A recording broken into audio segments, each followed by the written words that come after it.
다음 이야기. 기묘한 이야기입니다. 기묘한 이야기.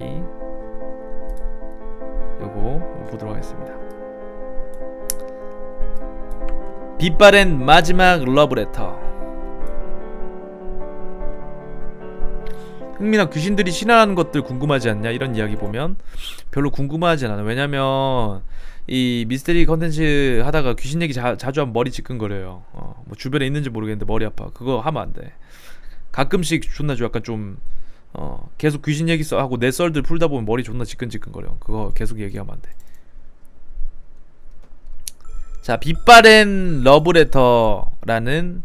마지막 러브레터라는 기묘한 이야기 한번 보도록 하겠습니다. 요거 부금을 이거 듣까? 저는 좋아하는 애가 있습니다. 좋아하는 애는 늘 이 시간에 저기서 책을 읽고 있어요. 난 아직 걔와 이야기해본 적도 없는데.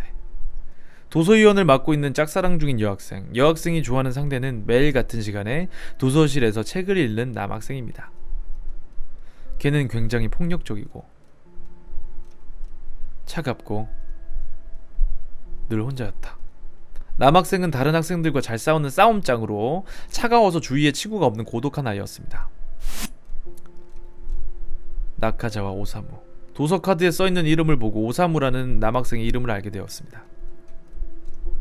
오사무가 빌린 책을 난 알고 있다.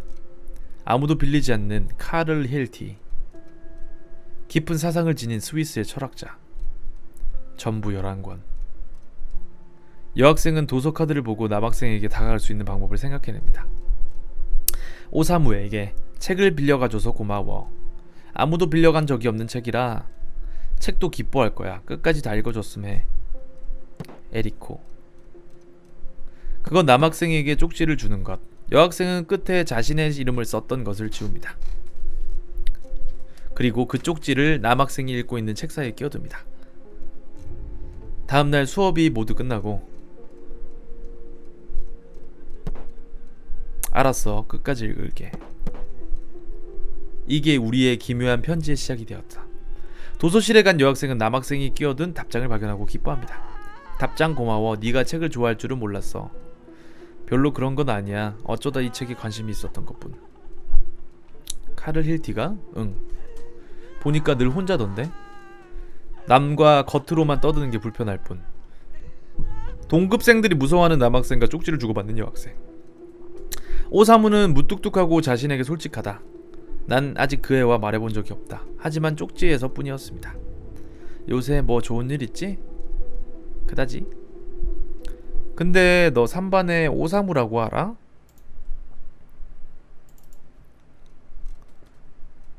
항상 여학생이 옆에 붙어다니는 친구는 그녀의 변화를 눈친 채입니다.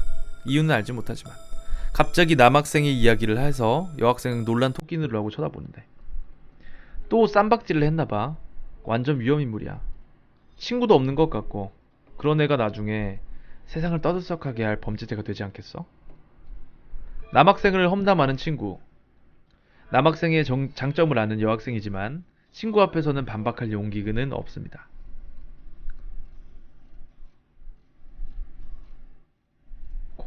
어느 날 여학생은 다른 학생과 부딪혀 책을 떨어뜨리는데 그때 지나가던 남학생이 책을 주워주고 사라집니다. 고마움의 인사를 전하려다 타이밍을 놓쳤고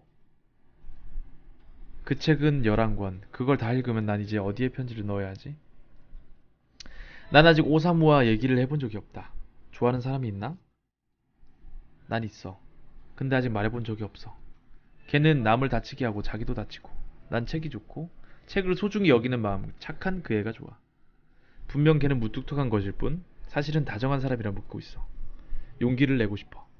여학생은 용기를 내어 남학생에게 고백을 합니다. 직접적으로 말하진 못했지만 남학생도 알 수 있을 정도로. 오사무는 다음날 사고로 죽었다. 비참하구만. 갖고 있던 책을 플랫폼에 떨어뜨려서 주우려다가 전차에 치였대. 바보 아냐? 근데 너 장례식 갈 거야? 됐어. 친하지도 않은데. 걔랑 친한 애나 있나? 글쎄, 불쌍하네. 다음날 남학생이 사고로 죽어버립니다. 플랫폼 밑으로 떨어진 책을 주우려다가 사고가 났다는 것. 장례식에 가주는 친구도 없는 불쌍한 아이. 내가 말한 대로 책을 너무 소중히 여겨서 만약 내가 편지를 안 썼다면, 내가 책을 소중히 해달라고 말을 안 했다면 죽지 않았을지도 모른다.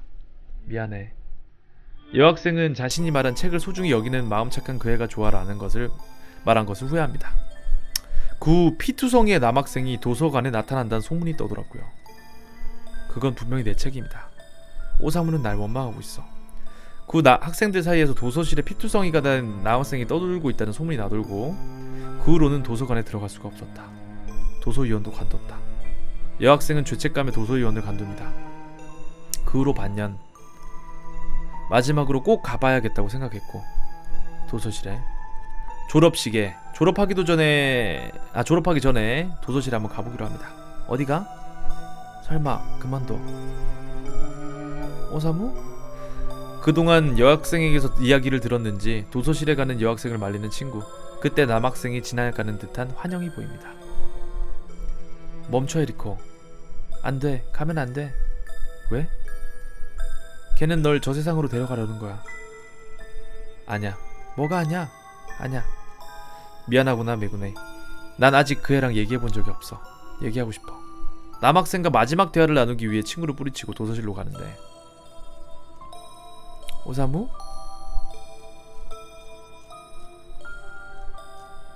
남학생이 읽던 카를 힐티의 책에 못 보던 편지가 꽂혀 있습니다.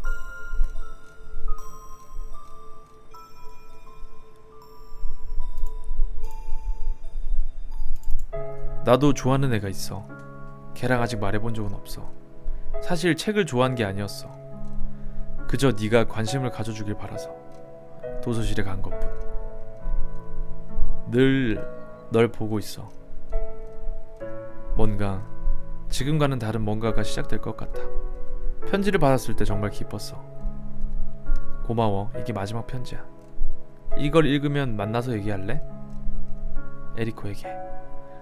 남학생이 죽고 나서도 계속 도서실에 왔던 것은 여학생에게 보내지 못한 마지막 편지 때문이었습니다. 남학생은 쪽지의 주인공을 알고 있었습니다.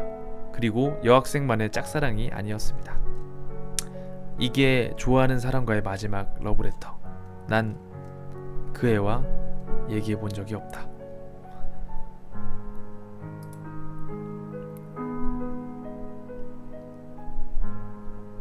기뉴한 슬픈 이야기였네요. 기뉴한 슬픈 이야기. 이런 순수한 이 러브를 형님들도 해보셨습니까? 순수한 러브. 와, 풋풋하구만. 풋풋해. 자, 다음 이야기 보도록 하겠습니다. 요거는 실화인데 우리나라는 참 블로그라든지 이런 카페 문화도 참 잘 발달해 있는 나라죠. 그 카페의 한 카페에서 일어난 이야기입니다. 육아 카페에 올라온 이상한 아기.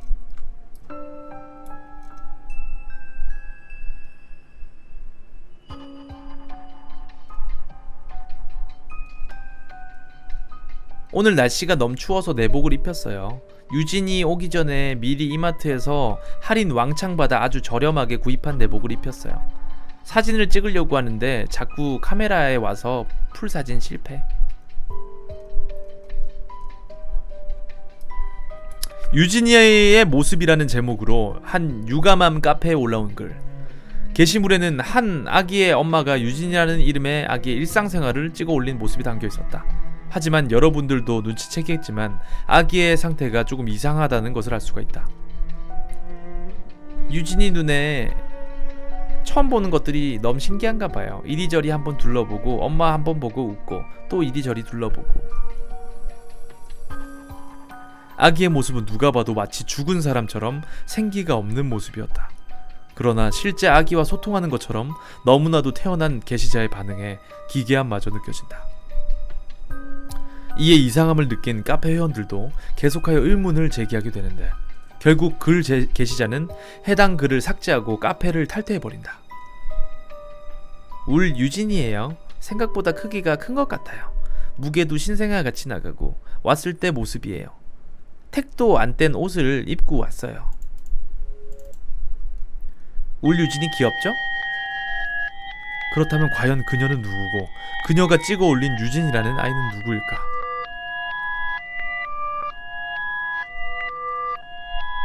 블로그에 들어가 본 결과 사실 글 게시자는 리얼돌, 특히 아기 인형을 좋아하는 한 여자 블로거였다. 글들을 하나하나 확인해봤는데 진심으로 인형들을 아기라 생각하고 아끼는 듯 보였습니다.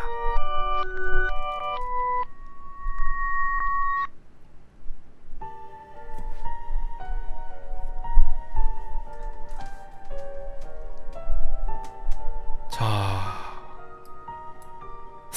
그냥 취미일까요? 아니면 정말로 무슨 사연이 있는 걸까요? 아무 좀 무서운, 좀 뭔가 그냥 무서운 이야기였네요. 자, 다음 이야기 한번 보도록 하겠습니다. 요거는 약간 문화의 차이인데 요거는 뭐 생각하기에 따라 다를 수도 있다는 점. 자, 매우 충격적인 내용입니다. 노약자는 뒤로 가기를 눌러주시길 바랍니다. 타우루시 자마이는 이집트 사투리로서 집단 이지메를 뜻합니다. 왕따. 이 놀이는 2005년 이집트에서 시작을 했습니다. 2005년 당시 반정부 시위를 벌이던 여성 운동가들을 이집트 경찰과 공무원들이 대낮에 수도 카이로의 가장 큰 광장에서 여성 인권을 주장하는 문란한 여성들에 대한 처벌의 의미로 집단 강간을 저질렀습니다. 이후 강간범들에 대한 처벌은 이루어지지 않았다고 합니다. 집단 성폭행은 주로 20, 30대의 건장한 청년들이 수백 명씩 몰려다니면서 이루어집니다. 맨 처음 피해 여성을 선정할 때 주요 대상은 가족이나 친구들과 떨어져 홀로 서 있는 여성을 택합니다. 그 이후 수십 명이 갑자기 몰려와 피해 여성을 둘러싸고 바깥쪽 청년들이 범행 현장을 감춰주는 사이에 안쪽의 청년들이 번갈아 가면서 피해 여성의 성추행 폭행, 심지어 강도 강간까지 합니다. 이집트에서는 집단 성폭행을 보고도 못 본 척합니다. 왜냐하면 이러한 범죄 현장을 보고 일반 시민이 구출하려 다가서면 망을 봐주며 순번을 기다리던 바깥쪽 청년들이 일반 시민의 협박, 폭행, 심지어 원 안쪽으로 잡아당겨 성폭행을 저지른다고 합니다. 이집트에서는 타하루시 전담 대응팀이 있습니다. 이집트의 시민단체 성범죄 대응 실행팀은 자원봉사자들로 이루어져 있고 타하루시가 발생하면 현장으로 출동하여 피해 여성을 안전하게 구출하는 활동을 벌입니다. 이때 구출팀은 위에 상述한 것처럼 폭행, 살해, 성범죄를 당할 우려가 있으므로 두텁게 덧댄 방호복을 착용하고 인간띠를 이루어 피해 여성을 구출합니다. 2014년 1월 25일 하루에만 총 19건의 신고를 받았고 19건 중 15건의 구출을 성공했다고 합니다. 자, 요거는 넘어가도록 할게요. 사진이 좀 잔인해서. 맨 처음 피해 여성은 수십 개의 손에 붙들려서 완전히 무장을 해제당하고 수십 개의 손이 옴짝달싹 못하게 붙들린 상태에서 가슴 엉덩이 성기를 성추행당하다가 성기와 항문에 동시에 몇 개씩 쑤셔대며 가끔씩 성기나 항문에 손이나 성기가 아닌 이슬람, 곤봉, 단도, 비수 등을 쑤셔 넣기도 합니다. 피해 여성은 이로 인하여 종종 사망에 이르기까지 합니다. 독특한 것은 이런 범죄자를 저지를 때 외치는 구호가 있다는 점입니다. 피해 여성이 위와 같은 지독한 범죄를 당할 때 가해자들로부터 계속해서 듣는 말이 있습니다. 걱정하지마. 우린 널 해치지 않아. 우린 널 지켜주러 왔어. 나에게도 너만한 여동생이 있다. 하지만 말과는 달리 피해 여성은 몸과 영혼에 끔찍한 상처를 입은 채 버려지게 됩니다. 피해 여성의 연령은 7살에서 70대까지 다양합니다. 또한 이슬람 기준으로 문란한 여성이나 꾸란이 짐승으로 취급하는 비이슬람 여성만이 아닌 이슬람 기준으로 정숙하게 얼굴과 신체를 모두 가린 이슬람 여성도 이 집단 성폭행을 피해갈 수는 없습니다. 비이슬람 여성도 피해 대상입니다. 2011년 당시 이집트 민주화 운동을 취재하에 CBS 특파원 라라 로건이 카메라 앞에서 300명의 강간범들에게 집단 성추행 당하는 모습이 생방송으로 전 세계에 방영된 사실은 유명합니다.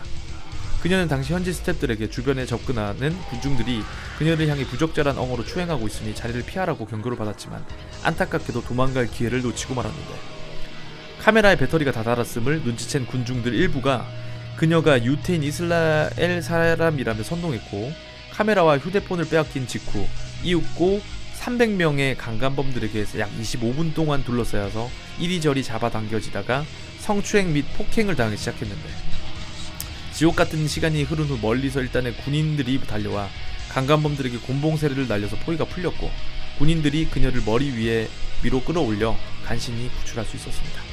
그녀는 가까스로 살아남아 다음날 바로 미국으로 도망갈 수 있었는데, 이후 병원에서 4일간 치료를 받았으며 퇴원 후 귀가하면서 오바마 대통령이 마중 나오기도 했다고 하네요. 이러한 놀이의 원인은 다음과 같습니다. 첫 번째로 쾌락, 두 번째로 여성에 대한 정복 욕구, 세 번째로는 성적 욕구 충족. 이러한 비정상적인 현상이 일어나는 것은 중동 전역에서 남녀 성비가 비정상적이기 때문에, 상당수의 결혼 정년기의 청년들이 정상적인 결혼을 하고 정상적인 성교 기회를 얻는 게 무척 어려워졌기 때문이라고 합니다. 이슬람 여성들은 오히려 피해자들을 비난한다고 하네요. 연구 결과에 따르면 이집트에서 가장 고등교육을 받은 대학교 여성 중 60%가 이러한 성폭행의 주 원인으로 피해 여성의 잘못을 지목했으며 75%는 문란한 옷차림이 성폭행을 불러온다고 믿고 있습니다. 주범은 가부장제. 이집트를 비롯한 중동 전역에는 만연한 이슬람 가부장제는 여성 인권을 억압하는데, 최근 불어닥친 불안한 정세와 경제적 압박이 가부장제와 결합하여 끔찍한 일탈 행위를 부추긴다고 하네요.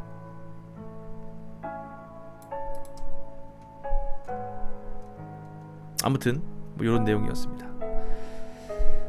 이에 비하면 뭐 우리나라는 참 뭐 요새 하도 뭐 시끌시끌하죠. 페미니즘이 막 활개치고 있고 한데, 페미니스트 그 본연의 취지는 되게 좋은 건데 점점 변질돼가지고 요새는 남성의 역차별 이런 것들이 막 심해지고 있는 추세지. 특정 막 사이트들도 있고. 근데 좀 착각하고 있는 게, 이 다른 나라가 이런 식으로 오히려 막 이렇게 그 노출을 자연스럽게 생각하고 성적으로 개방되어 있는 나라는 강간율도 낮고 오히려 이런 범죄율이 낮아요. 근데 오히려 막 감추고 약간 얼굴도 다 가리고 다니고 막 이슬람 이런 쪽 있죠. 이런 쪽이 오히려 막 이런 일들이 많이 일어나고, 근데 종교 자체가 약간 그 문화적인 그 내용이 좀 품고 있어가지고 뭐 이런 일들도 일어나긴 하는데, 참 이런 거는 뭐 문화의 차이로 받아들여야 될지 종교의 차이로 받아들여야 될지 참 난해한 내용입니다. 요거는 비교적 최근 기사인데 움짤입니다. 혹시나 심해 공포증 있으신 분들은 잠깐 화면 가르시고, 수심 8,178m의 심해어를 촬영에 성공한 일본, 요 사진 한번 보도록 하겠습니다. 마리아나 해구에서 수심 8,178m, 마리아나 네일피쉬 꼼치류로 추정. 수심 7,500m에서 여러 개체 서식이 포착이 되었는데, 영국, 미국 3년간의 3년 전 수심 8,145m의 물고기를 촬영한 적이 있습니다. 지난 4월 중국은 수심 8,152m의 물고기를 촬영했고, 일본은 이번에 수심 8,178m의 가장 깊은 곳 물고기를 촬영했습니다.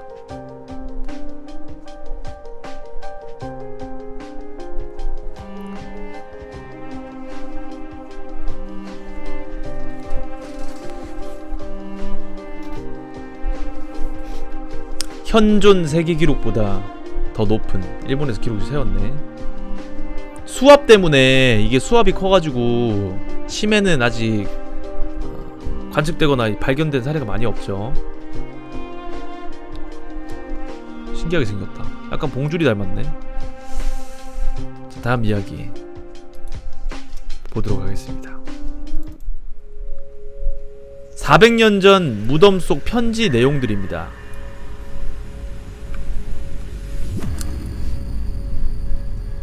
360년 전의 미이라 발굴. 1989년 대구 달성군의 한 야산에서 조상의 묘를 이장시키던 사람들은 뜻밖에도 커다란 발견을 하게 되는데, 바로 현풍 곽씨, 곽주의 부인이었던 진주 하씨의 무덤인데, 공교롭게도 관이 매장된 후 얼마 안 있어 석회와 송진들이 무덤 속으로 침투하여 오랜 세월 공기 유입이 차단되었고, 이는 놀라울 정도로 온전한 미이라와 부장품을 간직할 수 있게 해줬다. 17세기 중반에 매장된 시신 속에 출토된 부장품은 다음과 같았다. 70여 점의 복식류, 옷. 하씨 부인의 묘에서는 화려한 의상들이 별로 출토되지 않아 꽤 검소했던 것으로 보여진다. 172통의 한글 편지 뭉치, 1602년부터 1652년까지 쓰여졌던 것.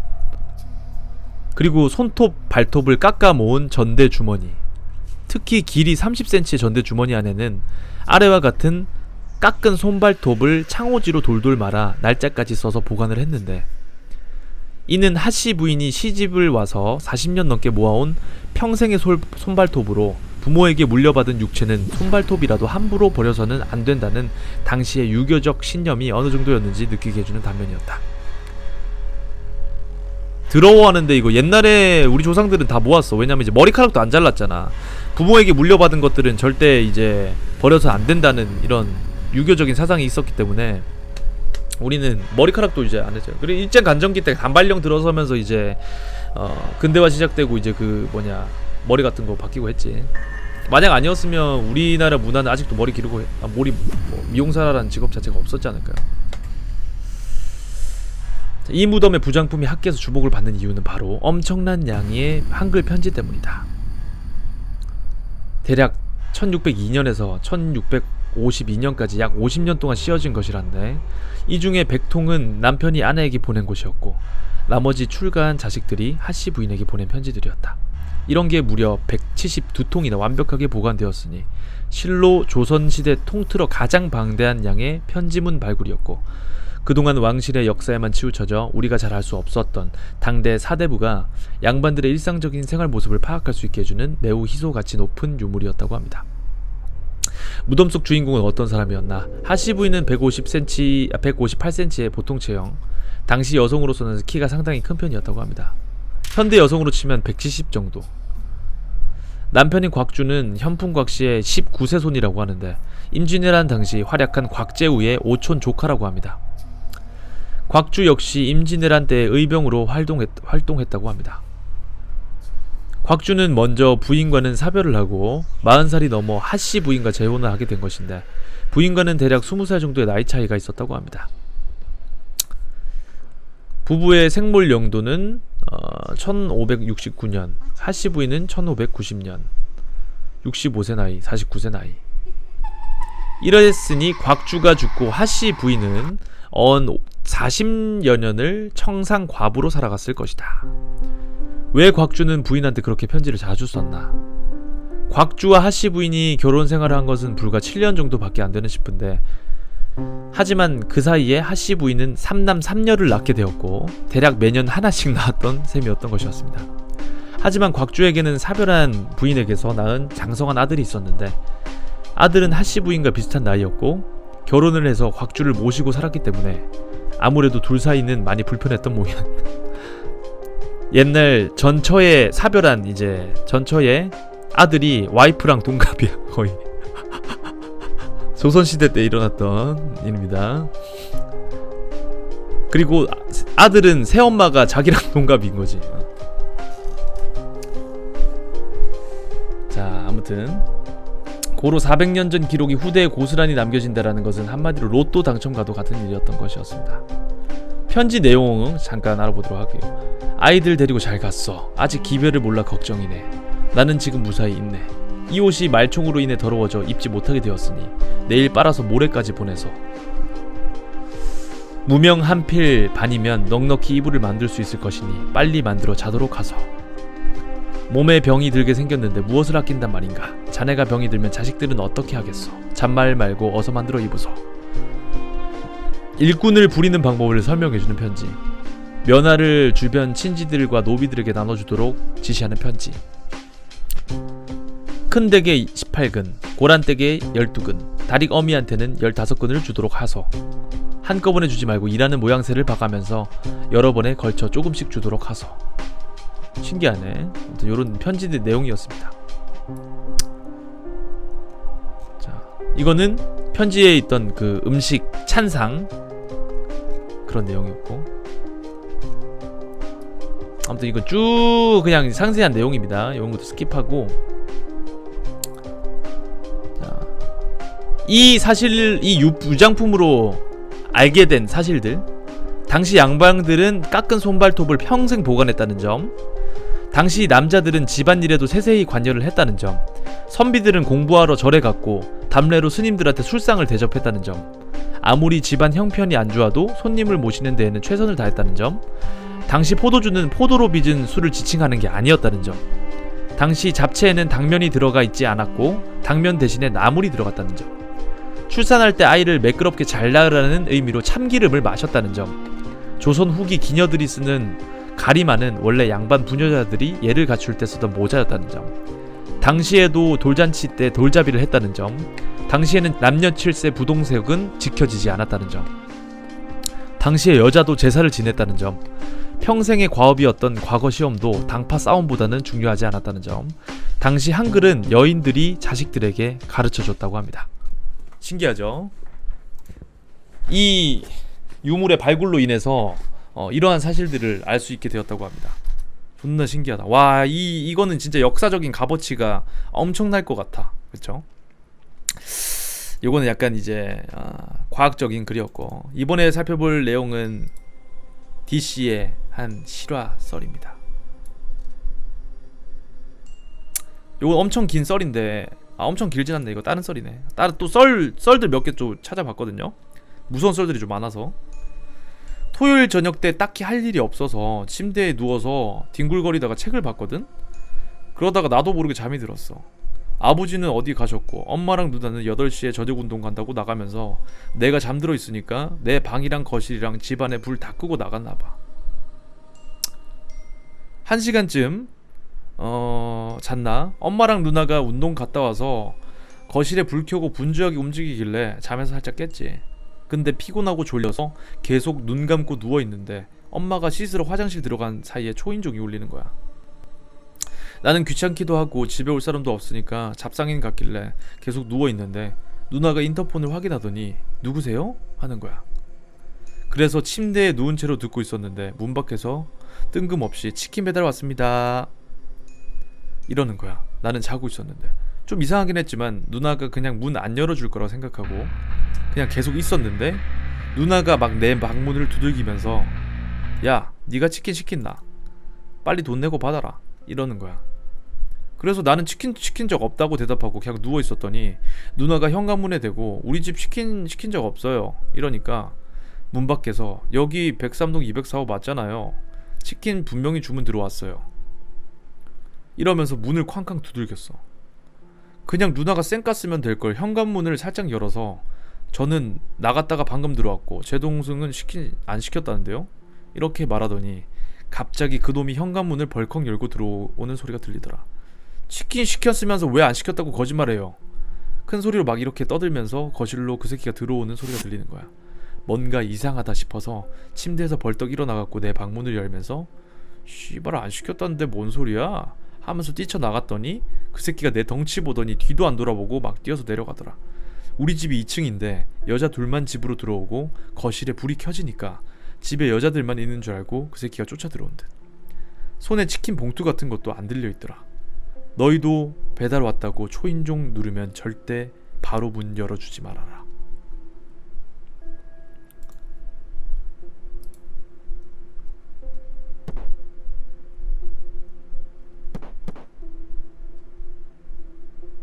나는 내가 제일 무서워 이런 글을 읽으면. 이거 씨발 이거 나는 맨날 배달 시켜 먹고 난 집 주소도 공개돼 있고 방문 이거 밖에 쓰레기 버리러 나가기도 무서워요. 가끔 미스테리 공포 컨텐츠 끝나고 이제 이거 뭐냐 집 청소한다고 쓰레기 버리려고 나가면 너무 쫄입니다. 누가 뒤에서 갑자기 씨발 벽돌로 내려 찍지는 않을까, 내가 블랙한 새끼가 와서 칼로 푸죽푸죽 하지는 않을까. 내가 제일 무서워 솔직히 이런 글 읽으면. 나 씨. 자, 이번에 글을 마지막으로 보고, 이거 2개 남았네. 2개 보고 마무리하도록 하겠습니다. 요것도 좀 유명한 글인데 요거 한번 읽어볼게요. 좀 긴 글이긴 하지만.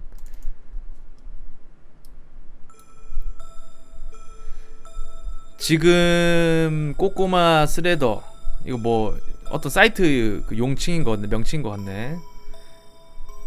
알란가 모르겠는데 라디오의 FM과 AM은 둘 다 잡을 수 있는 게 있어. FM은 일반적으로 보통의 라디오 방송이고, AM은 쉽게 말해 군, 경찰, 소방관들이 쓰는 종류의 주파수대를 말해. 한마디로 FM, AM 겸용 수신 라디오로는 주파수만 잘 맞춘다면 가끔 경찰들이나 소방관들의 무전, 1000분의 1 확률로 군부대의 무전 내용도 들을 수 있지.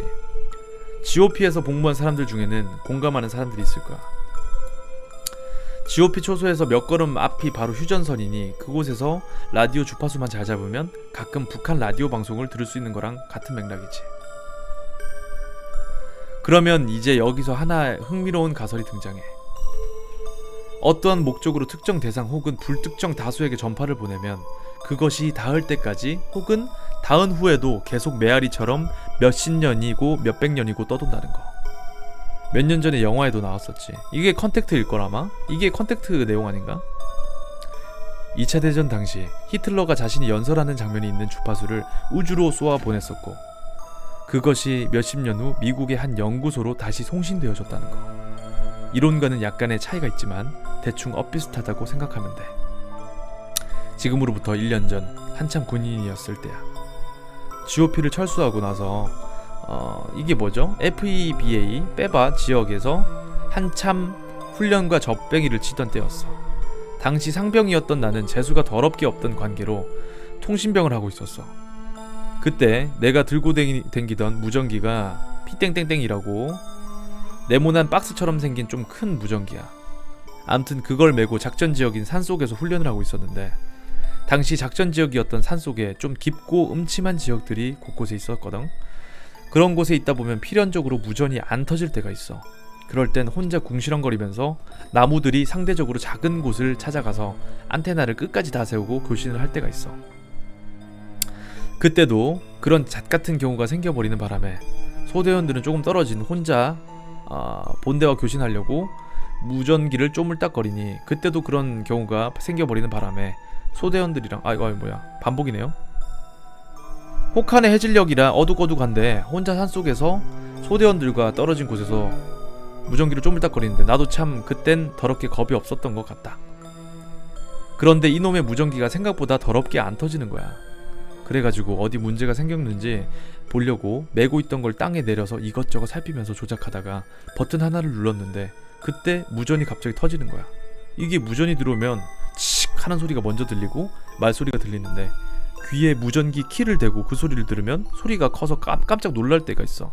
이때도 깜짝 놀라다가 혼자 욕짓거리 하면서 무전하려고 키를 누르고 무전을 때렸지. 여기 영화 보면은 여기는 땡땡땡 당소 응답하라 이러는데 우리는 틀려. 위에처럼 하면 통신장교한테 싸대기 맞는다. 현망에 수신 대기 중인 알파 본국 땡땡땡인데 송신바람 키 되면 칙하고 잡음이 생겨. 현망에 수신 대기 중인 알파. 보통 한 번만 때리는데 잘 안 터질 땐 두세 번씩 때려. 이렇게 무전을 보내고 나니 답이 오더라고. 그래서 예정대로 작전 지역에 들어왔고, 현시간부로 각 분대별로 찢어져서 매복을 들어간다고 무전 때리고 각 분대별로 찢어졌지. 군피자들은 알겠지만 혹한기에 매복하면 진짜 불알이 얼어붙다 못해 산산조각 날 것 같은 추위에 시달려. 특히 깊은 산속이니 오죽하겠어. 암튼 그렇게 우리 소대는 각 분대별로 매복 지역으로 찢어지고, 나랑 소대장 그리고 들어온 지 얼마 안 된 비리비리한 이등병 새끼랑 같이 전시 투입용 벙커로 기어들어갔어.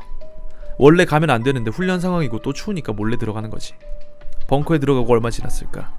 소대장은 춥다고 어디서 마른 나뭇잎을 모아와서 그거 덮고 자고, 이등병 새끼는 온 지 얼마 되지도 않는 것이 빠져가지고 같이 옆에서 졸고 있고, 난 통신병이라 망대기 해야 해서 선잠밖에 못 자는데. 암튼 그렇게 꾸벅꾸벅 졸다 본대에서 상황 보고하라는 무전이 와서 알겠다고 하고 매복 중인 각 분대에 무전을 날렸어. 현망에 수신 대기 중인 땡땡땡 예하 통사들 땡땡땡 예하 통사들 본국 땡땡땡인데 송신바람 칙. 그러고 나니까 각 분대로부터 이상 없다고 무전이 왔는데 3분대 각 소대는 4개 분대가 있어. 1, 2, 3분대에다가 본부 분대까지. 무전 내용이 이상한 거야. 그 당시 3분대에서 날라온 무전 내용이 현재 우리 분대 좌측 전방 500m 지점에서 적이 몰려오고 있다. 한 개 분대 병력으로는 어림도 없다. 탄약과 인원 지원을 바란다. 라고 오는 거야. 각 분대마다 아까 무전기 땡땡땡이라는 조금 작은 무전기를 주거든. 내가 분대마다 나보다 짬이 안 되는 놈들한테 줬으니까 이런 무전은 못 날려. 죽으려고 환장하지 않은 이상은. 그래서 혹시 3분대장이 장난치는 줄 알고 현주소 위원장님 장난치지 마십시오. 본대에서 상황 보고하라고 무전 왔단 말입니다. 라고 보냈거든. 근데 또 답이 온 게 당소 귀소 측에 말한 탄약과 인원은 어찌 되었나. 현재 참호 앞 200m 전방에서 교전 중이다. 번복한다. 현재 참호 앞 200m 교전 중이다. 속히 탄약과 인원 지원을 바란다. 라고. 뭔가 이상하잖아. 그래서 다시 한번 각 분대에게 무전을 날렸지. 근데 이번엔 3개 분대가 정상적으로 무전이 나온 거야. 그래서 일단은 본대 매복 중 이상 없고 적 동향은 안 보인다고 보고한 다음에 3분대 통신한테 야 씨발 방금 장난친 새끼 누구야? 원래 평어 쓰면 안 되는데 본대 채널이랑 소대원들 간의 채널이 따로 설정돼 있어서 본대는 못 듣거든.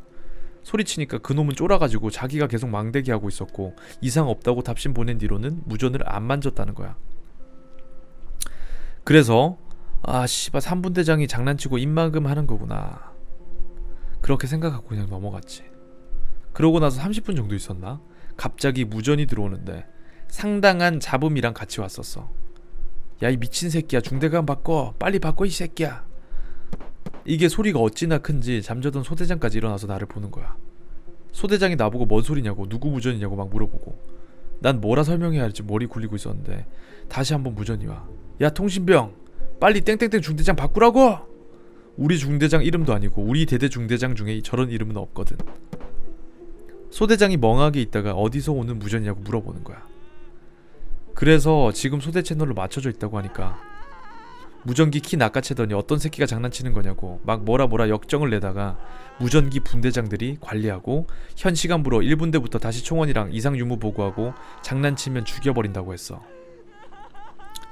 그러고 1분대부터 무전이 오고 3분대 차례가 되었는데 답이 없는 거야. 소대장 열받아가지고 온갖 쌍욕하다가 3분대 새끼들 다 죽여버린다고 하면서 밖으로 나갔어.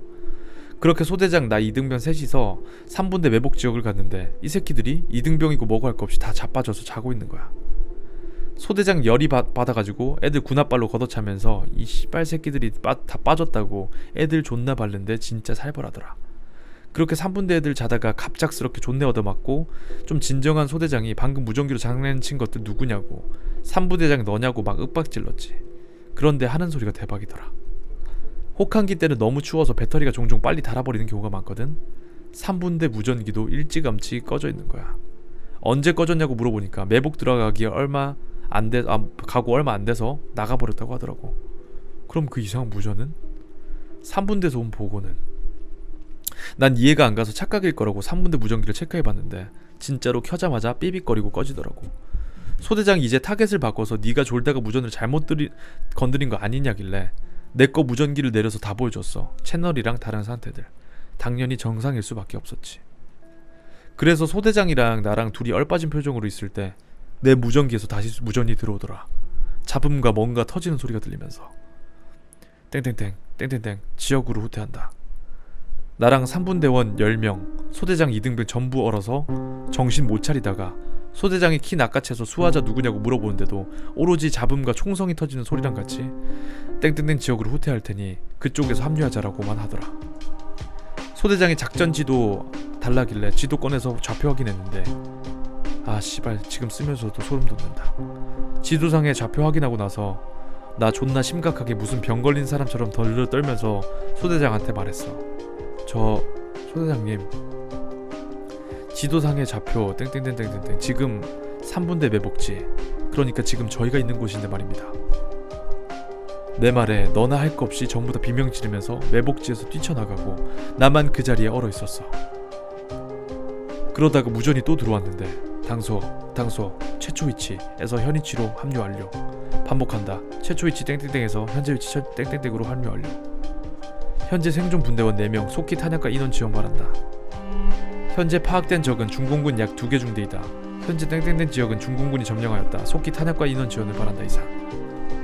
그 무전 듣자마자 무서운 거고 나발이고 바로 작전지도 꺼내서 최초 위치인가? 거기 좌표 체크해봤는데 씨발 이거 확인하고 나서 나 바지에 오줌 찔끔 쌌어. 알 수 없는 무전에서 말한 그 최초 위치는 처음에 소대장이랑 나랑 이등병이랑 들어가서 꾸벅꾸벅 졸던 바로 그 전시 투입 벙커였어. 만약 귀신이었다면 우리네 안에서 귀신이랑 같이 있었던 거지. 그 시간이 정말 나한테는 미칠 것 같은 시간이었어. 문제는 그런 무전이 들리고 아까 그 장소나 지금 이 장소나 어쩌면 귀신일 수도 있는 것과 함께 있다고 생각하니 주위 공기도 왠지 틀린 것 같고 발도 안 떨어지고 입에서 침까지 흐르더라. 근데 이번엔 새로운 무전이 들어왔어. 마치 영화가 진행되는 것 같다는 착각이 들 정도였어. 새로운 목소리로 들려온 무전 내용은 현재 이 무전을 듣고 있는 모든 부대에게 알린다. 현재까지 파악된 적은 중공군인 것 같다. 반복한다. 현재까지 파악된 적은 중공군인 것 같으며 규모는 약 3개 연대이다. 중대 규모로는 막을 수 없다. 함락 직전이다. 이 무전을 듣는 모든 부대에게 알린다. 속히 지원 바란다. 적의 규모는 약 3개 연대이다. 중대 병력으로는 어림도 없으며 함락 직전이다. 속히 지원을 바란다. 이윽고 한 번 더 무전이 오는데 이 무전을 듣는 모든 부대에 전한다. 난 1땡 연대 8중대장 땡땡 대위다. 난 땡땡 연대 8중대장 땡땡 대위다. 미군들도 후퇴하고 있다는 소식을 들었다. 중공군이 대대적으로 개입하기 시작했다. 현재 8중대 총원이 19명 전선을 유지할 수 없다. 반복한다. 난 땡땡 연대 8중대장 땡땡 대위다. 현재 이 무전을 듣는 모든 부대에게 알린다. 중공군이 대대적으로 개입하였다. 미군들도 후퇴하고 있다는 소식을 들었다. 현재 우리 중대는 괴멸 상태이다. 현재 8중대 총원 19명. 전선을 유지할 수가 없다. 제발 누구라도 좋으니 포위망을 뚫고 지원 바란다. 이 무전까지 듣고 나니까 왠지는 모르겠는데 정말 서럽게 울었었어. 무서운 걸 떠나서 내가 어렴풋이 예상하던 그 정보랑 엇비슷하니까 눈물이 날 수밖에 없더라고. 국사 시간에 대충이라도 들었던 사람은 알 거야. 한국 전쟁 당시 잘 나가다가 갑자기 중공군이 대대적으로 침공하는 바람에 미군이고 국군이고 모두 후퇴했던 그 뼈아픈 사건. 중공군으로 인해 포위당해 전멸한 부대도 있었다는. 맞아, 145퇴. 그러니까 지금 이 무전은 145퇴 직전의 어떤 중대 이야기인 것 같았어. 마치 그 끔찍했던 일들이 눈앞에서 생생하게 벌어지고 있는 것처럼 무전은 계속 들어왔었어.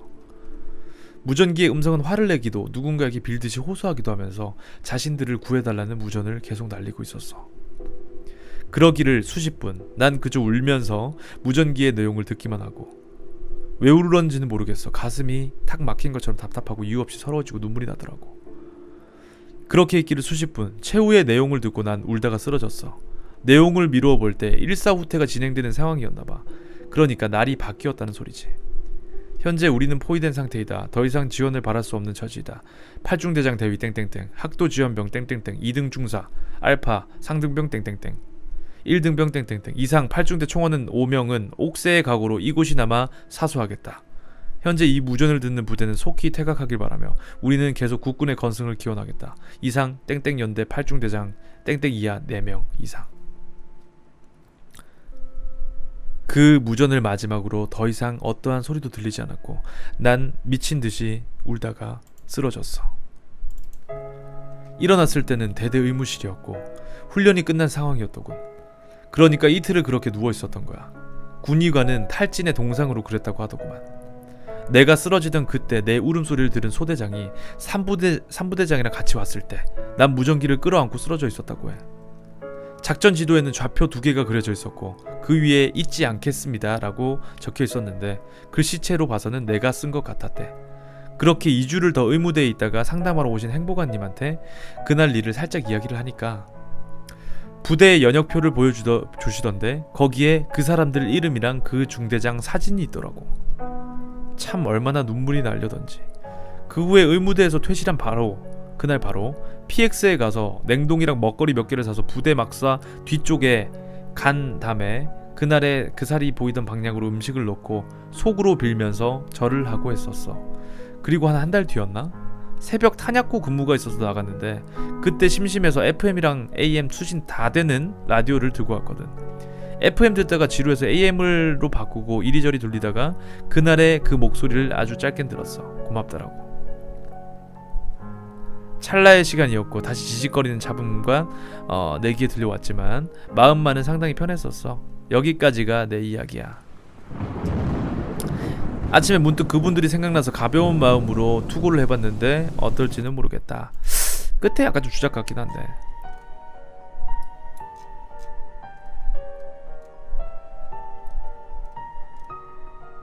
시그널 그 드라마가 이런 내용이에요? 시그널을 안 봤는데.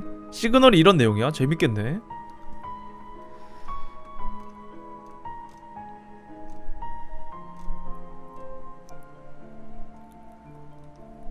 아 진짜? 시그널이 그런 내용이에요. 아 진짜? 근데 이 주파수 관련된 내용은 되게 미스테리 컨텐츠 하면서 많이 봤는데 이런 내용도 있고 그 뭐지? 맞아 외계에서 그 뭐 인터스텔라에 나왔나요? 인터스텔라에 나온 거 맞지? 다른 영화였나?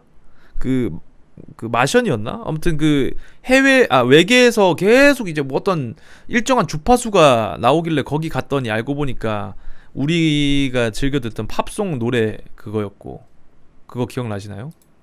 영화? 그게 실제로 그 외계에서 많은 막 신호들이 날아오는데 그 저번에 미스테리 할 때도 봤죠. 아 에일리언이었어? 아 그거 에일리언이었구나. 그 저번에 미스테리에서 봤었는데 그 와우 신호 기억하십니까? 와우 신호? 일정한 주파수로 계속 우리한테 신호를 보내고 있었던 외계에서.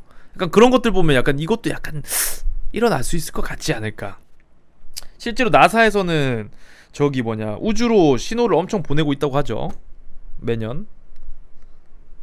근데 만약에 그 신호로부터 회신이 왔다. 외계에서.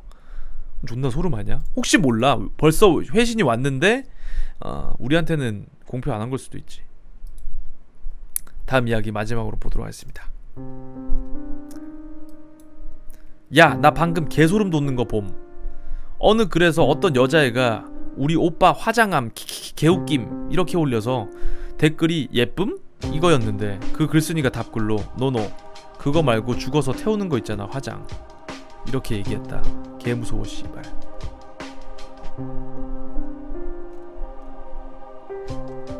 자, 이 글이 무서운 이유는 주작이라고 해도 네이트판이기 때문에 주작일 가능성이 높긴 한데 주작이라고 해도 이런 내용을 주작으로 썼다는 이 글쓴이 자체가 일단 존나 사이코 같거든요. 일단 닉네임이 이응이응으로 돼 있는데 그쵸? 판춘문예. 자, 어우 씨.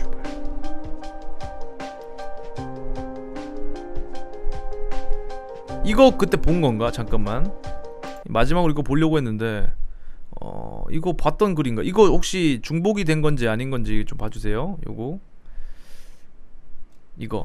이거 봤던 내용이야. 고시텔의 이야기. 바퀴벌레. 안 봤었나 이거? 안 봤던 거면 이거 한번 보고.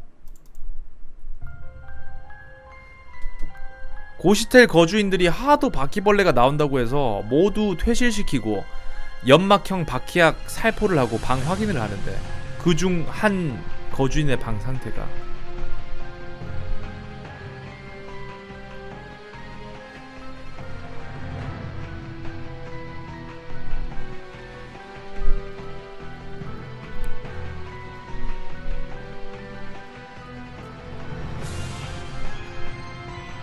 실제로 바퀴 한 마리인가? 두 마리인가?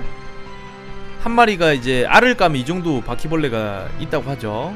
바퀴벌레가 한 마리가 알 까면 이 정도 막 거의 뭐 이게 몇 마리인지 모르겠는데 이 정도 숫자의 바퀴벌레가 나온다고 하지. 징그럽다 징그러워. 아 밑에 몇 개 좀 더 있네. 요거 보고 마무리할게요. 자료를 끝에 존내 많이 찾아놔가지고 조금 남았네. 요 이야기도 한번 보도록 하겠습니다. 마지막 시간이니까 남은 거 다 보고 가도록. 아! 이런 스벌 이걸 액박을 뜬다고? 크롬 바로 간다. 잠깐만요.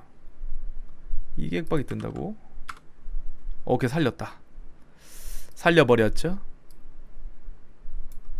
이 사이트가 좀 이상해. 자, 배우 이다인에게 어느 날 문자 메시지가 하나 도착했다. 486이란 번호의 파이팅 메시지였다. 올해의 여우 주연상은 이다인. 올해 사람들에게 많이 알려지지 않았던 당시 이다인은 한 명의 팬이라도 항상 뒤에서 자신을 응원해주고 있다는 것이 매우 큰 힘이 되었다고 한다. 주변인들에게 486의 뜻을 물어보니 사랑한다는 뜻이라는 것. 수차로 표현한 것.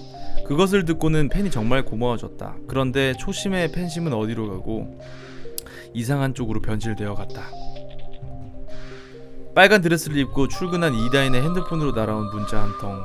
빨간 드레스가 정말 잘 어울려요. 486. 두려워진 이다인은 밤에 매니저를 따라 조심히 발걸음을 옮겼다. 그때 한 번 더 울리는 핸드폰. 지금 들어오네. 근데 옆에 그 남자는 누구야? 이다인은 너무 무섭고 소름이 돋아 재빨리 집으로 달려들어갔다.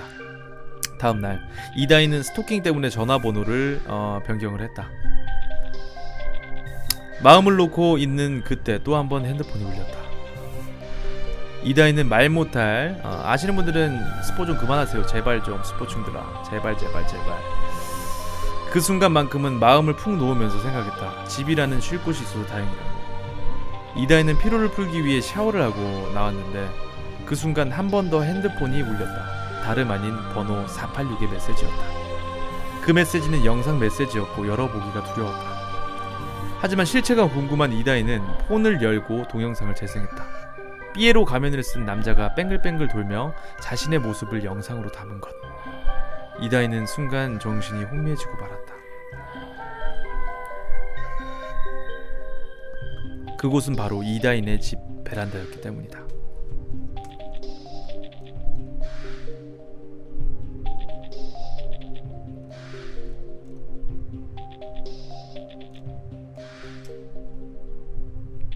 근데 이게 조금 미스테리한 게 벌써 아시는 분들도 계신데 이거 일본 연예인 오카다 나나가 겪은 일이라고 하네요. 이다인은 자신이 당한 일처럼 거짓말을 한 것이라고 이게 이후에 밝혀졌는데, 이게 사실이라면 이다인은 이제 노이즈 마케팅을 통해서 자신을 띄우기 위해서 그런 거짓을 한 것일까요? 아니면 그녀는 허언증 갤러리 수장이었던 것일까요? 뒤에 반전이 좀 있는 내용이었습니다. 신기하죠? 자, 요거 밑에 다음 이야기 한번 보도록 하겠습니다. 이것도 레전드 사건인데 이거 모르시는 분들이 있을 것 같아서 이것도 한번 보도록 하겠습니다. 이것도 심 레전드.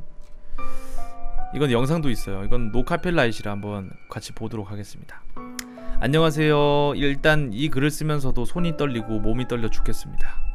살다 이런 일이 있나 싶기도 하고 진짜 어이가 없고 무섭네요. 현재 시각 6월 4일 월요일 오전 5시 44분입니다. 지금이랑 비슷하네 시간이. 이 일이 일어난 건 1시간쯤 전인 4시 20분 정도입니다. 전 따로 자취를 하고 있던 터라 부모님 댁에는 일주일에 한 번씩 옵니다. 주말에 올라오다 보니 지인들과 새벽까지 놀고 하는데요. 오늘 새벽 4시쯤 지인들과 놀다가 택시를 타고 골목 입구까지 내렸습니다. 골목 입구에서 저희 집까지는 30초에서 1분 정도 걸리는 짧은 거리였고, 택시에서 내려서 주변을 살핀 후 아무도 없는 걸 확인하고 집까지 걸어오는데 갑자기 뒤에서 또각또각 소리가 들렸습니다. 그 소리는 제가 서면 따라 서고 제가 걸으면 같이 걷더군요. 집 대문 입구에서 그 소리가 멈춰서 너무 소름 돋고 놀래서 안 놀란 척 괜찮은 척 뒤로 돌아 얼굴을 똑바로 쳐다보며 저기요, 여기 저희 집인데 누구시죠? 라고 하니 그 걸쭉한 남자 목소리가 길을 잘못 들었네요 라고 당황하더군요. 그래서 길 잘못 들었으면 가던 길 가시라고, 왜 안 가시냐고 그랬습니다. 그러더니 그 사람 저한테 걸쭉한 목소리로 변태같이 이러니 저러니 물으며 다가오더니 혹시 여장 남자에 대해 어떻게 생각하냐?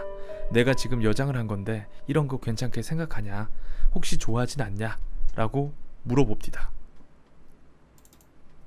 정말 너무 어이없고 소름 돋아서 제가 여자지만 그런 변태 같은 거 정말 싫어하고 여기 표지판 보시면 CCTV 설치되어 있는 거 안 보이냐고 다 녹화 중이니까 얼른 가라고 막 뭐라 했습니다.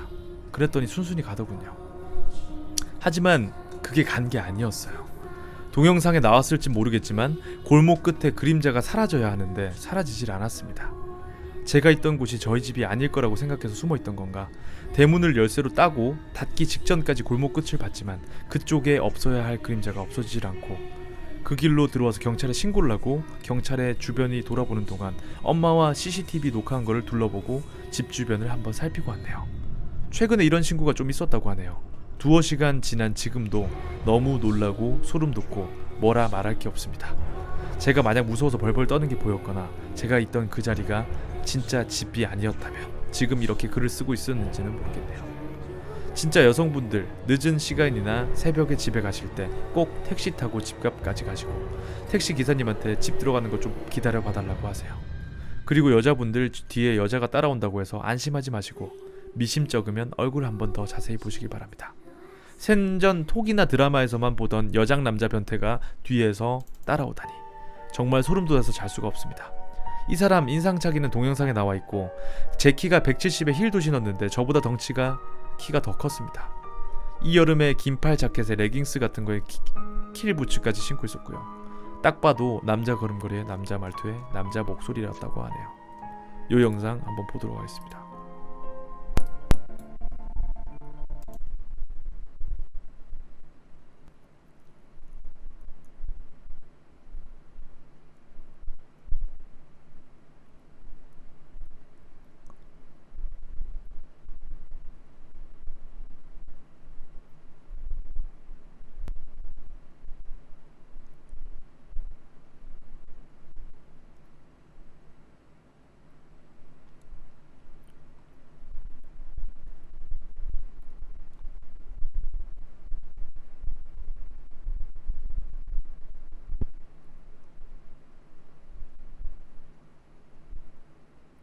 실제 CCTV 영상입니다.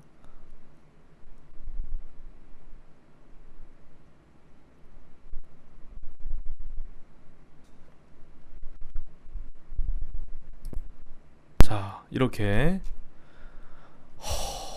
과연 이 새끼는 어떤 심정으로 여기 숨어 있었던 것일까요?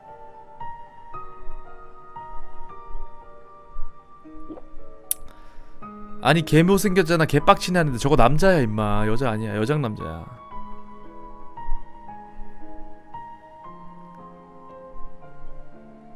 자, 다음 이야기 한번 보도록 하겠습니다. 알러브 사커 회원이 올린 한 사진입니다. UF를 찍은 것 같아서 올려봅니다. 8년 만에 정회원이 된지라 어제 오늘 알싸의 글 올린 게 너무 신기하고 재밌네요. 액박의 공포. 하지만 요거 살릴 수 있습니다. 바로 갓크롬에 들어가면 되기 때문. 지금 제가 올리는 건 2013년 5월 21일 한강에 자전거 타러 나갔다가 찍은 사진인데요. 감성 터지는 밤에 노래를 들으면서 자전거 타다가 구름 속으로 사라지는 달의 찰나의 모습이 너무 이뻐서 찍어봤어요. 그 당시에 카메라 360 하는 어플인가 찍었습니다. 사진이 제가 원하는 대로 안 나와서 속상했어요.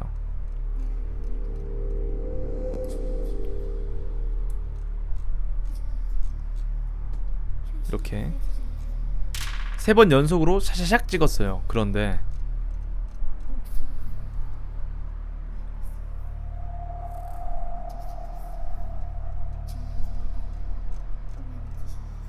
찍을 땐 몰랐는데 사진 확인해 보니까 마지막에 이런 게 찍혀 있더군요.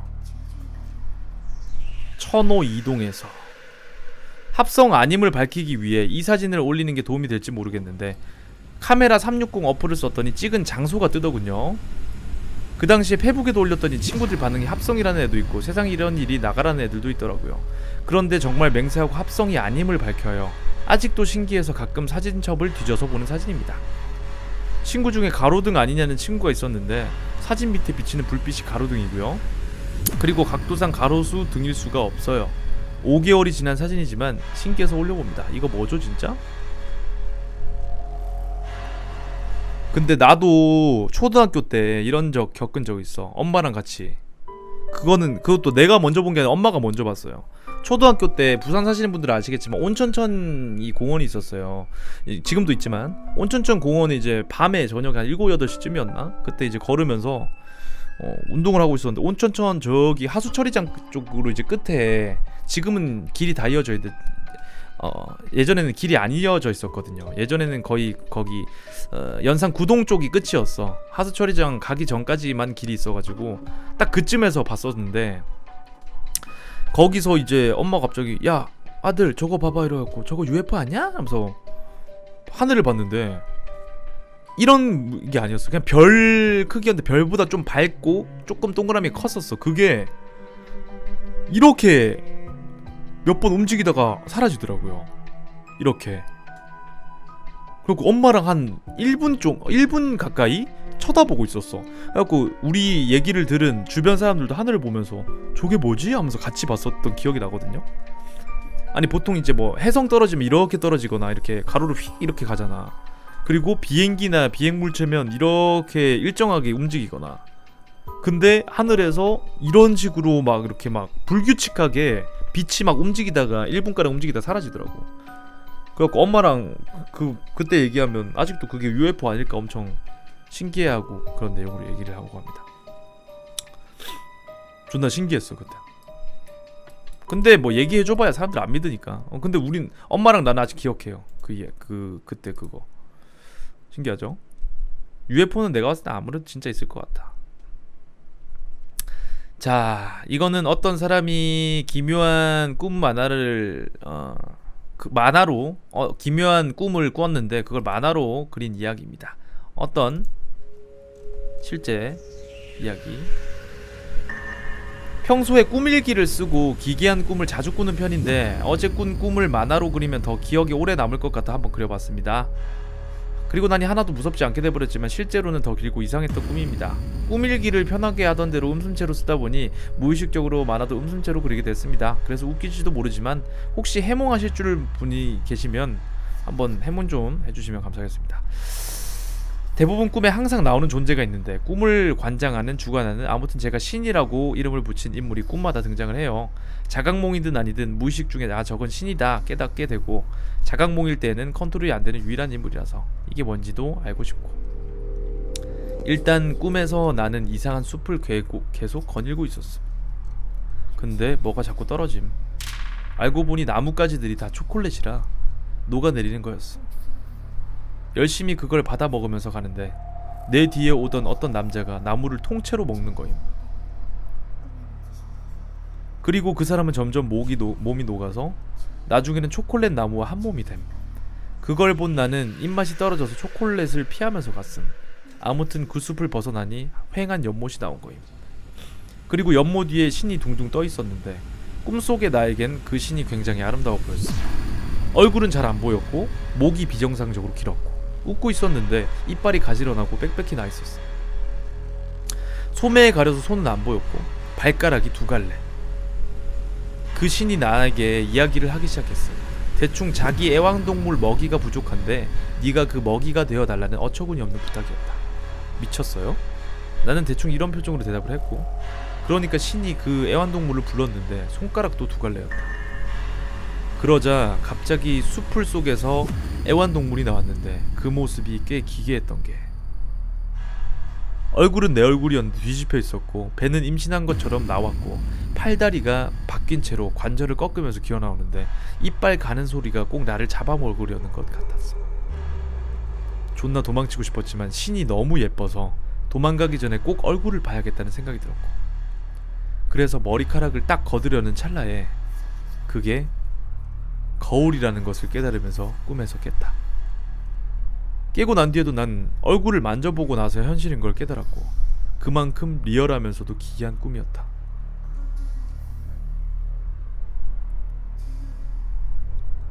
그니까 이제 이런 꿈을 자주 꾼다는 거 아니야. 이 사람은 뭔가 있나 보다. 집에 뭔가 씌었거나 아니면 뭐 안 좋은 일이 있나 봐. 그치? 뭔가 이런 꿈을 자주 꾼다는 거는 뭐 문제가 있어.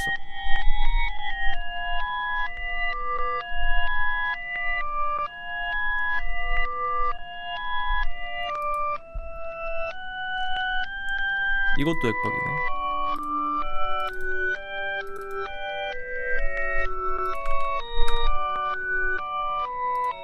이것도 안 빠지네.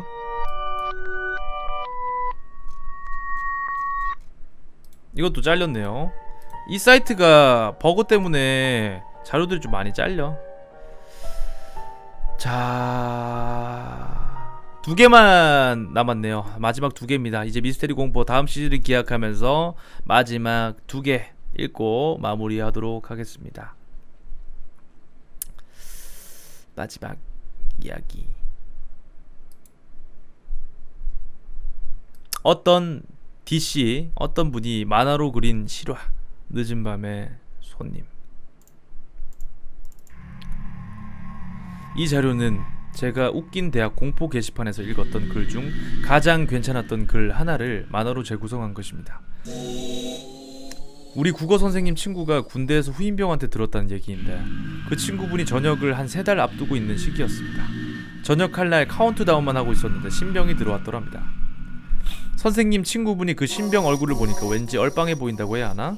힘이 없어 보인다고 해야 하나? 그런 얼굴이라서 전역하기 전까지 얼마 안 남았는데 신병이나 갈궈야지 하면서 신병이 들어오고 거의 한 달간 심하게 갈궜더랬습니다. 그런데 국어 선생님 친구가 그 신병을 아무리 갈궈도 그 신병은 뭔가에 홀린 듯이 멍하게 있고 힘이 없어 축 늘어져 있는 게 어느 순간부터 왠지 모르게 불쌍하다는 생각이 들더랍니다. 그래서 그때부터는 이제 갈구는 건 그만하고 군생활 잘하게 잘 가르쳐주고 친절하게 대해줘야겠다고 결심을 했더랬습니다. 상병들이 그 후임병 갈구면 감싸주고 힘든 일 있으면 열애시켜주고 그런 식으로 한 달이 지났는데 후임병이 뭔가 숨기고 있는 게 있다는 것 같았다고 했습니다. 그래서 물어봤대요. 국어 선생님 친구분이. 뭐 군대에 들어오기 전에 무슨 일이 없었냐면서. 그러니까 처음엔 아무 일도 없다고 괜찮다고 그러던 후임병이 제대하기 한 일주일 전쯤 선생님 친구분한테 군대 오기 전에 있었던 일을 말해줬다고 하더군요. 그게 무슨 이야기냐면 그 후임병이 하는 말이 자기 아버지가 무당 비슷한 일을 해서 어렸을 때부터 주위로부터 놀림을 많이 받았더랬습니다. 그런 식으로 중학교 고등학교 내내 왕따 아닌 왕따식으로 학교 생활을 했는데 그래도 자기를 알아주는 친구가 2명 있었더랬습니다. 그 친구들하고는 우연인지 중학교 때부터 고등학교까지 6년간 같은 반이었다고 했습니다. 다른 사람들한테는 몰라도 이 친구들하고는 비밀도 하나도 없었고 같이 놀면 정말 즐겁고 시간 가는 줄 모르는 정도로 친했다고 했습니다. 그런 식으로 고등학교를 졸업하고 서로 다른 대학교로 가서도 연락하고 자주 만나고 놀고 그랬답니다. 그러는 와중에 군대에서 영장이 와서 그 친구들하고 군대 가기 전 추억이라도 만들고 가려고 친구들하고 여행을 가려고 계획을 잡았더랬습니다. 계획을 잡은 곳은 어떤 섬이었는데 그 섬에서 낚시를 하려고 했더랍니다. 그래서 그 계획을 자기 아버지께 말씀드렸더니 갑자기 아버지께서 자기한테 절대로 그 여행 반대라고 가지 말라고 그랬답니다. 아버지 정말 왜 그러세요? 옛날부터 평소에 아버지 때문에 놀림이나 받고 친한 친구들과 어딜 제대로 놀러 가보지도 못했다고요. 이번엔 친구들과 소중한 추억 만들려고 하는 건데 뭐가 그리 못마땅하시죠? 너를 위해서 이러는 것이다. 제발 이해 좀 해다오. 이번에도 느낌이 안 좋아. 내가 오죽하면 이러겠니? 정말 가서는 안 돼. 아버지가 뭐라 하시든 난 갈 거예요. 걱정 좀 하지 마요. 저도 이제 다 컸으니 조심하면 되잖아요. 제발 저도 좀 이해 좀 해주세요.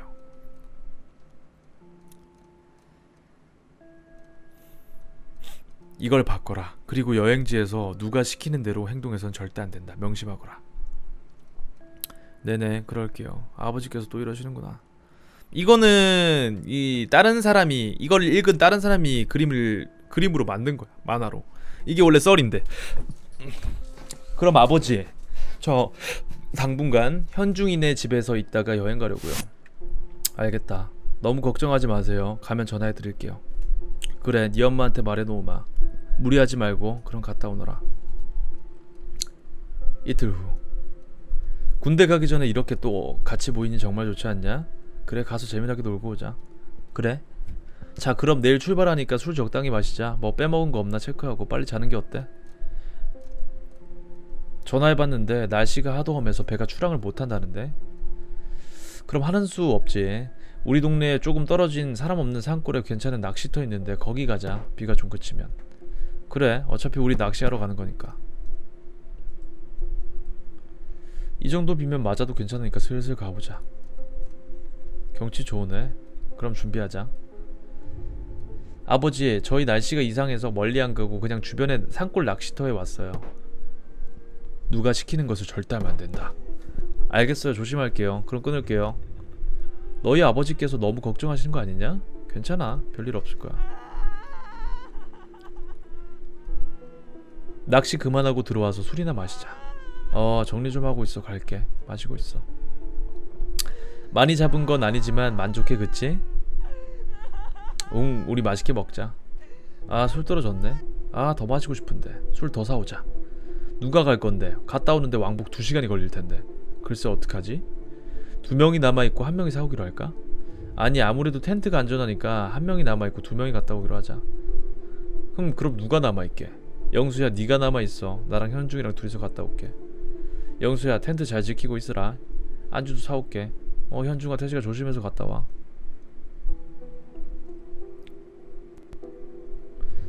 2시간 동안 뭐하고 있지? 한숨 자고 나면 와있겠지. 녀석들 아직도 안 왔네. 영수야, 무거워서 그런데 네가 텐트 문 좀 열어줘라. 절대 누구가 시키는 대로 하면 안 된다잉. 그냥 너희들이 열고 들어와. 무거워서 못 연다니깐? 빨리 열어줘. 나 지금 못 움직이겠어. 그러니까 너희들이 열고 들어와. 빨리 문 열어달라고. 짜증나게 하지 말고. 나 너희들이 직접 열고 들어오라니까. 나 못 연다고. 진짜 들어오면 어쩌지? 녀석들 평소 안 내던 화까지 내네. 야, 너 정말 이럴래? 빨리 좀 열어. 무서워. 하지마. 이럴 때일수록 침착하자. 진짜 짜증난다. 빨리 문 좀 안 였나? 나 너희들이 열면 될 거 가지고 왜 나한테 열어달라 그래? 당장 열어라. 못 열겠다고. 진짜 못 열겠다고. 빨리 좀 열어줘라 제발. 들어가자. 술 사왔으니까 들여보내줘. 싫어. 절대 못 열어. 두고 보자. 빨리 아버지께 전화를 해야겠어. 통화 가능한 지역이 아닙니다.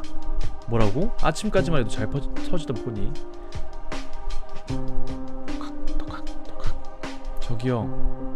저기요, 누가 따라와서 그런데 텐트 문 좀 열어주시면 안 될까요? 그러시면 문 열고 들어오세요. 못 열겠으니까 열어주세요. 밖에서도 열 수 있으니 직접 열고 들어오세요.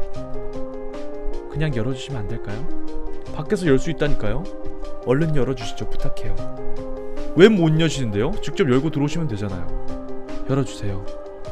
제발 그쪽이 문 열고 들어오라고요. 빨리요. 빨리 좀 열어달라니까요. 제발 그쪽이 열고 들어와요. 아님 그냥 가시던지. 제발. 아깝다. 해야 제발 떠라. 저 문 좀 열어주시죠. 그러시면 직접 열고 들어오세요. 경찰입니다. 주민의 신고로 저기 산 밑에 변사체 2구가 발견되었습니다. 같이 가셔서 신원 확인 좀 해주셔야겠습니다. 저쪽입니다. 아마도 산에서 굴러 떨어진 듯한데 혹시 아는 분입니까? 영수는 바로 병원으로 옮겨졌고 그 충격에서 벗어나지 못한 채 며칠 뒤 군대를 오게 되어 힘든 생활을 하게 된 것이다. 영수의 친구들이 왔다 간 다음에 온 여자는 누구인지 영수도 감이 잡히질 않았다고 한다.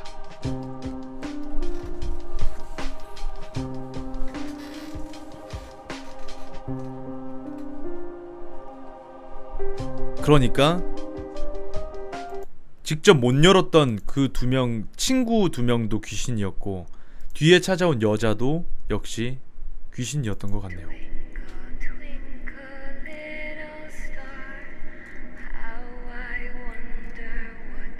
여자도 귀신이었겠지.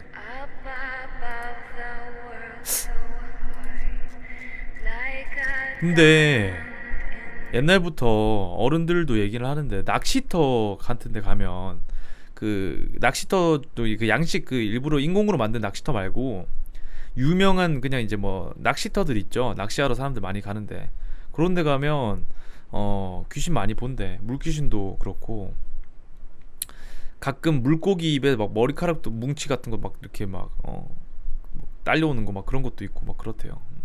물귀신들 많대. 자, 마지막 진짜 찐막 이야기입니다. 요거 끝으로 이제 다음 시즌에 미스테리 공포 만나 뵙도록 하겠습니다. 내가 원래 기가 좀 센 편이라고 막 다들 그러거든. 엄청 세다고 그래서 무당집 갔는데 그 무속인이 가라고 한 적도 있음. 아무튼 내가 가위를 그래도 계속 눌려서 금방 풀리고 막 무서운 것도 없고 그래. 원래 겁도 없어서 어느 날 집에서 자는데 꿈을 꿨어. 근데 꿈 내용이 생생해. 그런데 진짜 하얗게 생기고 양복 입은 남자가 내 배를 멀로 묶고 질질 끌고 가고 난 질질 끌려갔거든. 근데 진짜 허름한 집에 얼굴이 핏기가 없는 사람들 안에 여럿이서 보이는데 돌아가신 둘째 큰아빠도 계셔서 거기 끌고 들어가려는 거 내가 진짜 그때 너무 무서워서 꿈에서 울면서 안 간다고 소리 지르고 발악을 했거든. 근데 꿈에서 계속 안 깨져. 그리고 몸도 안 움직이고. 그래서 계속 실랑이를 벌이다가 전화벨 소리에 딱 몸이랑 다 풀렸는데 배에 그 줄자국이 선명하게 있었다. 그리고 한 달 뒤에 갑자기 없어졌어.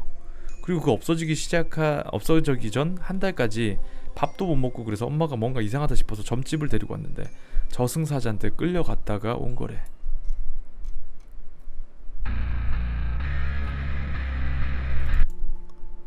엄마랑 따로 사는데 작년 겨울에 동생이랑 엄마 보러 올라왔을 때 아는 이모께서 우리 밥 사준다시길래 동생이랑 나갔어. 그 밥집에 이모 아들 2명이랑 이모 남편분이랑 같이 오신 거야. 내가 누나니까 먼저 안녕? 이랬더니 키 큰 아들은 그냥 씩 웃고 작은 아들은 안녕하세요 이러더라. 그리고 이모랑 엄마 하는 얘기 들으면서 맛있게 먹고 이모가 다음에 오면 또 보자고 헤어졌는데 내가 지금 엄마한테 와 있거든. 그래서 얼마 전에 이모랑 같이 맥주 마시다가 그 작은 아들이 인사하러 온 거야. 인사하고 다시 가더라고. 그래서 내가 이모 보고 큰애는 어디 갔나 봐 이랬더니 이모 아들 하나야 이러는 거야. 그래서 내가 작년에 같이 밥 먹었지 않냐고. 키 크고 마른 애 한 명 있었는데 인사도 했다고 그랬더니 이모가 무섭게 왜 그러냐고. 아들 하나밖에 없다고 그러는데 난 너무 답답해 미치겠는 거야. 그래서 내가 나랑 인사도 했다고 난리를 쳤어. 근데 알고 보니 이모 사주에 애가 둘이래. 무당이 불쌍한 자식은 이모 주위에서 떠돌아다니고 있다고. 근데 이모는 애를 지운 적도 없고 둘을 낳은 적도 없어. 한마디로 난 귀신이랑 인사를 한 거야. 아직도 씩 웃던 게 생각나 미치겠어. 나 어릴 때 우리 아빠 얘긴데 아빠가 밤늦게 집에 오는 일이 생겨서 집에 오는데 좀 외진 시골이라 되게 한적했나봐. 가로등도 적고 지나가는 차도 민가도 거의 안 보였대. 그래서 약간 무서워서 노래를 크게 틀어놓고 가는데 순간 차 앞으로 커다란 게 튀어나오더래. 그래서 급하게 차 세워서 봤더니 아무것도 없더라는 거야. 아빠가 그때부터 너무 무서워서 최대한 빠르게 집으로 오는데 뭔가 쎄하더래. 그래서 밖에 내다 봤더니 어떤 미친 여자가 미친듯이 자기를 쫓아오더라는 거야. 하얀 소복 입은 여자가. 근데 엄청 빠르더래. 본능적으로 귀신인 거 깨닫고 최대한 앞만 보고 집으로 왔대. 집으로 오니까 다 자고 있고 온몸이 땀에 흠뻑 젖어 있었다. 나 고등학교 국어 선생님이 직접 겪으신 얘기를 해주신 거.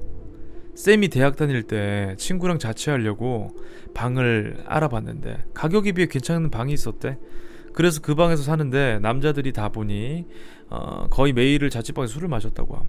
항상 둘 다 필름 끊길 때까지 술을 마셨는데 신기한 게 분명히 술 마시고 다 치우고 잔 것 같은데 다음날 일어나 보면 술판이 다시 버려져 있고 어떤 날은 술판 버린 채로 그대로 잔 것 같은데 다음날 일어나 보면 깨끗이 싹 치워져 있더래. 그래서 처음엔 필름 끊기고 나서 술김에 그런 건가 싶었는데 이게 한두 번이 아니라 매번 그러고 둘 다 치우거나 버린 적이 기억이 없으니까 반장난 삼아 야 우리 술 취해서 치우는 건지 한번 동영상 찍어보자 이렇게 돼서 캠코더로 자기들 술 마시는 걸 녹화하면서 술을 마셨대. 이날도 불명 다 정리하고 잔 것 같은데 다음날 일어나 보니까 또다시 술판이 버려져 있는 거야. 그래서 쌤이랑 쌤 친구가 또 이사 신기하다면서 캠코더 돌려보자고 하고 녹화된 영상을 봤대. 막 보면서 우리 이런 얘기도 했었지 기억난다 이러면서 보다가 어느 시점에서 둘 다 딱 필름이 끊겨서 쓰러져 잤나. 아무튼 정신을 잃는 게 보였다고 함. 그래서 뭐지 이러고 보는데 잠시 뒤에 둘 다 갑자기 일어나더니 서로 다시 술잔을 주고받으면서 이야기를 나누는데 서로 자기 목소리가 아닌 다른 사람 목소리를 하고서 전혀 들어본 적이 없는 이름으로 서로 부르면서 알 수 없는 내용들을 이야기하고 있더래. 화면에 나오는 얼굴은 분명 쌤이랑 쌤 친구가 맞는데 그렇게 한참을 서로 낯선 목소리를 낯선 이야기를 하더니 그대로 쓰러져 자서 다시 일어날 때까지 녹화돼 있더라고. 그걸 보고서 둘 다 머리부터 발끝까지 소름이 쫙 끼쳐서 비명 지르면서 방 뛰쳐나갔다고 함. 다시 그 방 들어가기가 무서워서 며칠 다른 친구 집에서 지내다가 결국엔 방 뺐다고. 둘 다 귀신에 씌였던 건지 그 집이 이상한 건지 아직도 그때 생각하면 소름이 돋는다고 하지.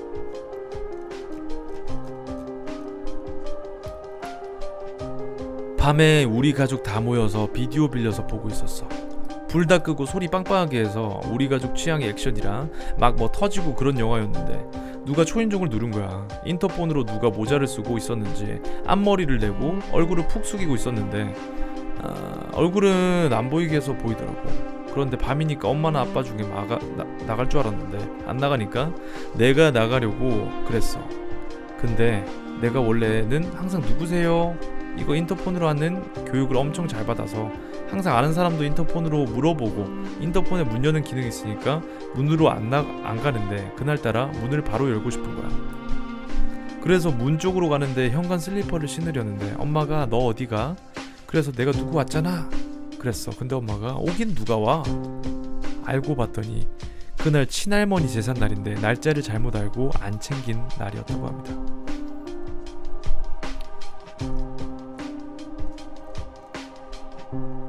내 생에 귀신을 처음이자 마지막으로 봤던 기억이 있어. 어렸을 때 자다가 깨서 뒤척이다가 내 방 문이 열려 있어서 우연히 부엌 쪽을 쳐다봤거든. 안방에서 TV 화면 때문인지 빛이 은은하게 비추는데 그 부엌에서 어떤 검은 형체인데 뒷모습만 보이는 사람이 앉아있는 거야. 부모님 계신 안쪽 방을 쳐다보면서. 근데 아빠가 자주 부엌이 시원하다고 앉아 계셨거든. 그래서 누구지? 하고 쳐다보다가 아빠인가 보다 하고 했는데 계속 보니까 검은 형체지만 긴 머리야.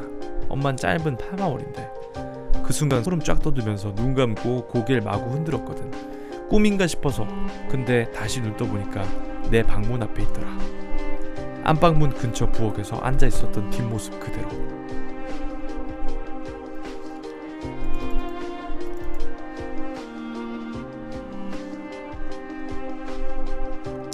나 고딩 때 모의고사를 보는 날이었는데 난 수포자라 수리 시간은 진짜 10분도 안 돼서 다 찍고 그냥 잔단 말이야. 근데 우리 반 문과이고 무튼 수포자가 졸라 많아서 전부 수면 시간이었어. 자고 있는 도중에 갑자기 어떤 여자가 내 귀에다 대고 귓속말로 지금 몇 시인 줄 알아? 지금 너 자면 얼마나 더 살 수 있는지 알아? 이러면서 졸라 쪼개는 거야. 기분 나쁘게 그래서 뭐지 하고 일어나려고 했는데 갑자기 막 내 등 졸라게 빠르게 치면서 째깍째깍째깍째깍째깍째깍째깍 계속 이 말만 반복했어. 그대로 굳어서 그냥 자야겠다 했는데 걔가 재미없어 이러면서 난 이 위에서 잠이나 자야겠다 이러더라. 진짜 내 위로 올라가는 느낌이 드는 거야. 그대로 가위 눌림. 근데 존나 소름 돋는 게 맨 뒤에 애가 OMR 같은 걸 거두려고 나 툭툭 쳤을 때 그때서야 가위가 풀렸거든. 걔가 그거 가져가고 내 앞자리에도 계속 자길래 걔도 깨워서 거두려는데 걔가 졸라 허걱하면서 놀라서 일어나. 왜 그러냐고 했더니 자기 자는데 갑자기 등 위에 퍽 하면서 누가 때리는 느낌이 났더니 그대로 가위에 눌렸다는 거야. 씨발 그래서 내 얘기 해줬더니 얘들이 야 걔가 네 위에 올라가서 니한테는 상체 두고 다리 펴서 내 앞자리에 한테 다리 올려둔 거 아니냐고. 씨발 졸라 무서웠던 경험이었다.